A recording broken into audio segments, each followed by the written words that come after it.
Bonjour les Capricornes, nous nous retrouvons aujourd'hui pour un tirage pour votre mois de juillet 2024.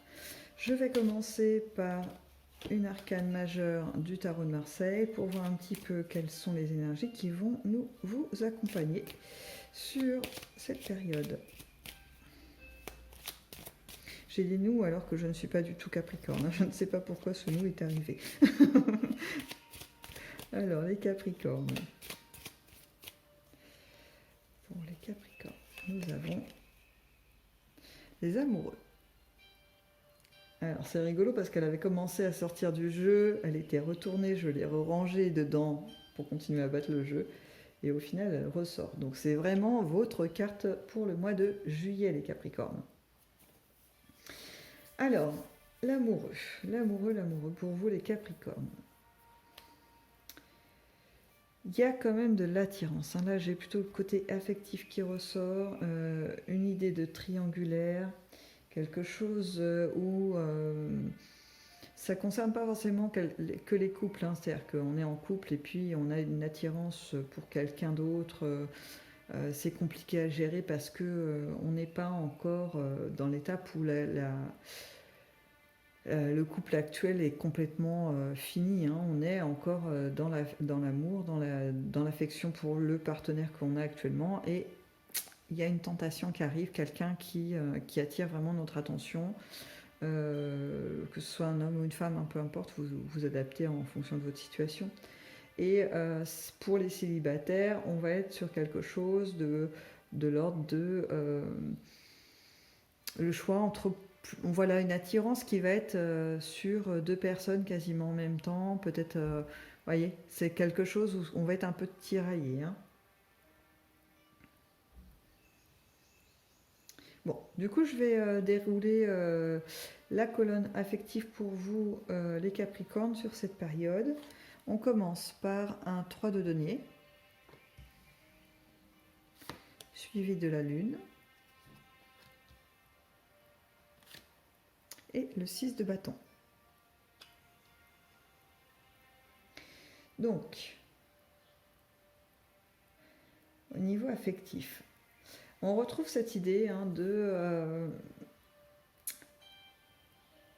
d'envie de passer à l'action, de construire quelque chose. On a déjà établi... alors là, je pars sur les couples qui sont existants. Je reviendrai après un petit peu sur les célibataires parce qu'il y a aussi des messages qui se dégagent. Donc pour les couples, on a une construction familiale de couple qui est plutôt bien construite pour le coup. C'est bien ce que ça confirme ce que j'avais vu tout à l'heure, c'est que on n'est pas sur un couple dysfonctionnant, on est sur quelque chose d'assez harmonieux, où il manque peut-être un peu de piment, vous savez, il y a peut-être une petite monotonie qui s'est installée, et même peut-être même pas forcément. En fait, la personne qui va venir pour un peu perturber tout ça, ce fonctionnement, va plutôt mettre en exergue justement un manque sur lequel vous n'aviez pas posé votre regard jusque-là. C'est-à-dire que vous étiez dans un climat de couple plutôt intéressant, plutôt équilibré, et puis cette personne, homme ou femme toujours, vient amener soit un peu de romance, soit un peu de passion, de piment, ou alors ça peut être tout simplement un intérêt qu'elle va porter sur vous, que voilà, ça fait longtemps qu'on n'a pas posé un regard comme ça sur vous, à s'intéresser à vraiment qui vous êtes, dans de la découverte, vous voyez. C'est vrai que quand on est en couple avec quelqu'un, la découverte, normalement, cette étape est déjà un peu faite, et puis on construit ensemble le quotidien, on construit ensemble les projets, et on part sur l'idée qu'en fait, on connaît l'autre. Voilà, que c'est. Alors, je vais prendre un mot qui est un peu fort parce que c'est pas forcément ce qu'on ressent, mais on a une sensation d'acquis. Vous voyez, on a un peu défini la personne avec qui on est, et puis heureusement, parce que si on devait découvrir chaque jour une nouvelle personne à côté de soi, ça serait bizarre, ça serait un peu déstabilisant. Donc, on sait qui est à nos côtés, et on part sur ça, voilà, c'est un peu comme si on collait un peu des étiquettes. Je sais que c'est pas très élégant de le dire comme ça, mais en fait, on colle un peu des étiquettes sur le comportement et la personnalité de la personne qui va être à nos côtés. Et à un moment donné, on cherche pas plus. C'est vrai qu'on va pas forcément aller gratter un peu plus loin, même nous, hein, pour nous-mêmes. C'est-à-dire on a établi, et ça c'est un petit peu un conditionnement, une image qu'on a de nous-mêmes. Et une fois qu'elle est établie, ben, si la vie vient pas nous bousculer en nous proposant des expériences qui nous décalent de ce qu'on a collé comme étiquette sur nous-mêmes, hein, eh bien, voilà, on reste sur cette ligne de conduite. Je suis timide, je suis extraverti, je suis plutôt maussade, je suis plutôt casanier, je suis plutôt j'aime festoyer, je suis plutôt un aventurier, ou je suis plutôt... Vous voyez, on se colle comme ça tout seul des petites étiquettes, enfin tout seul. On a été un peu aidé sur notre parcours, bien sûr, mais en tout cas, on les garde, on se forge là-dedans. Et c'est difficile d'en sortir. Il n'y a que la vie qui peut nous bousculer en nous proposant des expériences un peu particulières pour nous sortir de ces trucs-là et nous montrer qu'en fait, même si on se pensait introverti, timide et tout, et on est obligé par exemple de faire... je sais pas moi, une prestation publique, ben on se rend compte que finalement on n'est pas si nul que ça et que peut-être même ça peut nous plaire et qu'on est en capacité, en fait on a ces capacités. Donc on a plein de choses en fait en nous. On est vraiment multiple, hein, vraiment. Et donc je reviens à mon tirage. Je me suis un peu... pardon. Je suis partie un petit peu loin. Donc pour le couple, c'est un peu le même topo.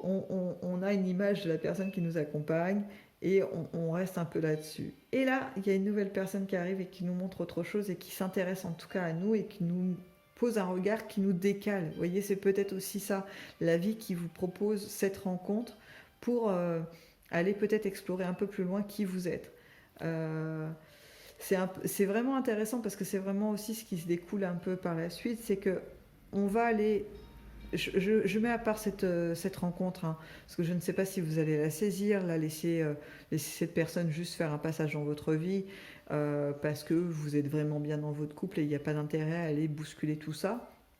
Mais en tout cas, ce que ça va apporter, c'est de pouvoir vous dire, bah, en fait, c'est vrai que ça faisait longtemps que je ne m'étais pas vue comme ça, ou ça fait longtemps ou alors on m'avait jamais dit que j'avais cet aspect-là de ma personnalité, enfin quelque chose qui ressortait de ce côté-là. Et du coup, eh bien peut-être il va y avoir une envie d'exploration de votre part pour vous-même. Et ça va être gagnant-gagnant, quoi. Ça veut dire que vous pourrez du coup vous sentir plus riche, plus fort, et soit ça va se répercuter directement dans votre couple existant pour pouvoir l'enrichir, et ça serait vraiment top, quoi. Ou bien ça peut être aussi du coup de se lancer dans cette nouvelle histoire, ce qui peut être aussi intéressant, hein. Il n'y a pas une bonne ou une mauvaise décision. Ça va être vraiment en fonction de ce que vous vivez et de ce que vous êtes, et parce que l'expérience reste de l'expérience, hein. Voilà, après ce sera à vous d'estimer ce qui est le mieux pour vous en fait. Pour les célibataires, on est un peu aussi dans la même dynamique, c'est juste le démarrage qui diffère. C'est-à-dire que vous allez être confronté au choix soit de deux partenaires différents ou bien de quitter votre célibat. C'est-à-dire que votre célibat est bien construit, vous n'êtes pas si mal que ça dedans. Il y a peut-être des périodes où vous avez envie d'avoir quelqu'un à vos côtés, mais en fait, vous avez pris vos habitudes, vous avez pris le bon côté en fait de la chose du célibat qui confère quand même une certaine liberté d'action. C'est-à-dire qu'on n'est pas obligé de consulter qui que ce soit si on veut sortir, si on veut rester à la maison. Enfin voilà, on est libre, vraiment très libre de tous ses choix. Et là, il y a une tentation, quelqu'un qui vient en tout cas vers vous, en tout cas dans votre vie, pour bousculer un peu ça. Est-ce qu'on garde notre célibat? Est-ce qu'on va faire cette modification? C'est un peu hésitant.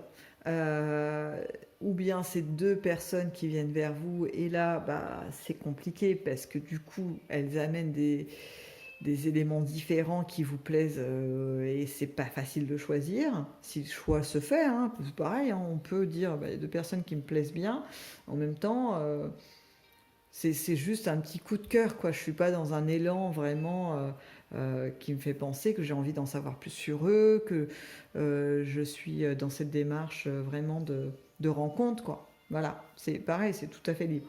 Mais ce que ça va générer, c'est ça qui est le plus intéressant, en tout cas à mes yeux, c'est le questionnement sur vous, c'est cette plus-value que ça va amener sur le regard que vous avez par rapport à vous-même. Et ça, c'est pas négligeable du tout, parce que ça fait toujours du bien d'avoir une image assez positive de soi, parce que c'est encore une fois, ça génère une autre vibration, vous émanez autre chose, quoi. Quelqu'un qui se sent bien avec lui-même dégage une espèce d'assurance, quelque chose qui réconforte aussi les autres et qui permet en fait d'attirer à soi des gens qui vont vous ressembler un peu plus. Donc ça peut être que positif, hein. Ça peut amener vraiment des choses, des éléments très stimulants dans votre vie et qui s'y installent pour une longue durée, hein. Donc à saisir. Après, sous la forme que vous voulez, vous en faites ce que vous voulez, en fait, du stimulant, du petit stimuli plutôt qui va être amené par la vie pour vous bousculer un petit peu. C'est vous qui choisissez d'aller l'utiliser jusqu'au bout ou bien de juste prendre l'information de ah ok, on m'envoie ça, ben j'en fais ça pour moi et ça c'est top. Voilà, ce sera votre choix. Nous avons encore un peu de choix, heureusement. Nous passons à la partie activité ou professionnelle. Donc, nous commençons avec un roi de bâton. Tout feu, tout flamme. Ensuite, le hiérophante. Tac. Suivi de l'impératrice. Bon.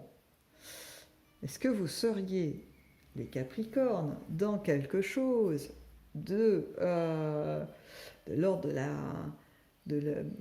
de l'augmentation, j'ai envie de dire d'une montée en hiérarchie, quelque chose comme ça? On sent quelque chose de très fort, hein, qui est en train que vous êtes en train de vivre. Là, c'est pas quelque chose qui est en train de naître au mois de juillet, c'est la continuité de ce que vous faites. Ça peut même, vous êtes force de proposition, vous êtes la personne qu'on va solliciter justement pour mettre en avant les changements, que ce soit dans une entreprise ou dans une activité. Vous êtes la personne qu'on a envie de voir porter les projets parce qu'on sent l'énergie qui est en vous. Et vous aussi, hein, vous allez avoir envie de vous investir dans ces nouveaux projets. Vous allez avoir envie de mettre en avant votre expérience, votre expertise sur ces domaines. C'est vraiment très très fort, hein, ce qui se dégage. On a vraiment une sensation d'un maître d'œuvre. J'ai vraiment cette image de... et ça peut être dans plein de domaines, hein. J'ai le côté professionnel qui est vraiment sorti en premier, mais ça peut être aussi dans les activités. Je vous donne un exemple. J'ai pendant longtemps fait des randonnées toute seule autour de chez moi et du coup je connais un peu tous les sentiers, tous les recoins, les endroits les plus compliqués en termes d'énergie à dépenser pour pouvoir parcourir le chemin. Voilà, je peux même les classifier en intensité. Et du coup, quand je propose à des amis ou à des gens qui sont peut-être dans un club avec nous, etc., je peux être le guide, vous voyez, je peux emmener les gens avec moi en leur disant, ben voilà, là c'est comme ça c'est plutôt rocheux, prépare-toi avec telle chaussure, vous voyez, on va jusqu'au bout des petits détails pour porter le projet, parce qu'on a cette maîtrise, on a cette connaissance. Et donc, il y a fort à parier que ça fonctionne, hein, parce qu'on termine quand même sur une impératrice. L'impératrice, c'est plutôt fécond. On amène la prospérité, quelque chose qui va naître et qui est porteur de vie, porteur d'énergie, hein. Donc extrêmement positif, hein. Même l'énergie que je ressens de là, elle est très porteuse. Donc vous allez être vraiment les guides, hein, la tête de proue de plein de projets, hein, les Capricornes, hein. Magnifique. On passe aux inattendus pour vous pour cette période de juillet. Nous commençons par un 10 de bâton qui est suivi d'un 8 de bâton et qui se finalise avec un roi d'épée. Donc, dans vos inattendus, il y a l'idée que par moment, vous allez ressentir, malgré cette énergie tonitruante que j'ai sentie dans les activités de la profession, un petit sentiment de fatigue, d'harassement. On se dit, bon, peut-être que là, j'y suis allée trop fort, je les ai emmenés sur le sentier plus en difficulté, mais moi, j'ai dû l'arpenter 3 fois avant de les emmener pour être sûr que le terrain était OK. Du coup, un peu de fatigue, hein, dans tout ça, et puis, ou alors, j'ai dû un petit peu accompagner... je sais pas, Claudine, parce qu'elle était à la traîne et du coup je suis restée derrière avec elle, un peu à la soutenir, à la porter pour qu'elle puisse finir et terminer ce parcours sur une note satisfaisante, vous voyez. Donc il y a cette idée-là. Mais ce qui est intéressant, c'est que même s'il y a cette sensation un peu de charge, vous êtes tout à fait en mesure, les Capricornes, de le porter. Et vous allez même le porter avec une certaine satisfaction de vous-même, parce que ça rentre dans vos valeurs. C'est-à-dire qu'on ne laisse pas quelqu'un derrière. On va le chercher. Surtout si c'est quelqu'un à qui l'on tient, on ne le laisse pas en arrière. Tout comme si ça peut s'appliquer aux professionnels, quand vous êtes à la manœuvre, eh bien, vous ne laissez pas une partie de votre construction se laisser détruire toute seule, s'auto-détruire parce que vous ne mettez pas l'énergie qu'il faut pour la maintenir. Ça ne vous ressemble pas. Vous allez jusqu'au bout. Vous construisez et vous êtes prêt à investir de l'énergie, même plus qu'il n'en faut par moment. Mais ce qui donne un résultat vraiment intéressant, parce qu'on a quand même cet envolé qui est là, avec mon 8 de bâton, qui laisse penser que ce que vous allez faire là pendant la période de juillet peut amener finalement un autre retentissement. Ça peut amener un rebond sur la suite. C'est-à-dire que je fais cette activité ou ce projet, je le monte, et en fait ça marche tellement bien qu'en fait il va y avoir une suite. La suite, ça peut être soit on vous demande de faire la même chose sur un autre projet, ou bien tout simplement une extension de ce projet que vous avez mené. Donc c'est vraiment, ça va être palpitant pour vous, parce que la stimulation de réflexion, d'investissement d'énergie, de devoir un petit peu être curieux pour aller un peu plus loin, pousser les choses plus loin, qu'est-ce qu'on peut rajouter, du coup s'intéresser à ce qui se fait à côté, etc. Ça va être extrêmement stimulant. Ça va être un mois très riche pour vous, les Capricornes. Donc je vais aller un petit peu chercher s'il y a d'autres informations ou juste une confirmation de ce qu'on vient de dire avec l'oracle des Médéors. Pour vous les Capricornes, pour le mois de juillet.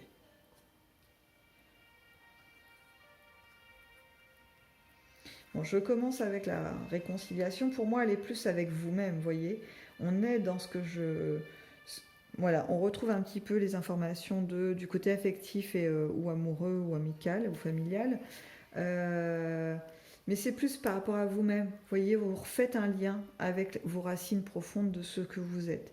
Et vous pouvez du coup avoir une ouverture d'esprit, une forme de lâcher prise, on peut le dire comme ça, mais c'est plus, je m'ouvre et je me rends compte qu'en fait, j'ai un petit peu, vous voyez, comme la fleur qui va éclore, j'ai de multiples pétales, je ne suis pas juste un petit bourgeon unique, non, j'ai plusieurs pétales et en fait, plus je vais m'ouvrir, plus je vais en découvrir.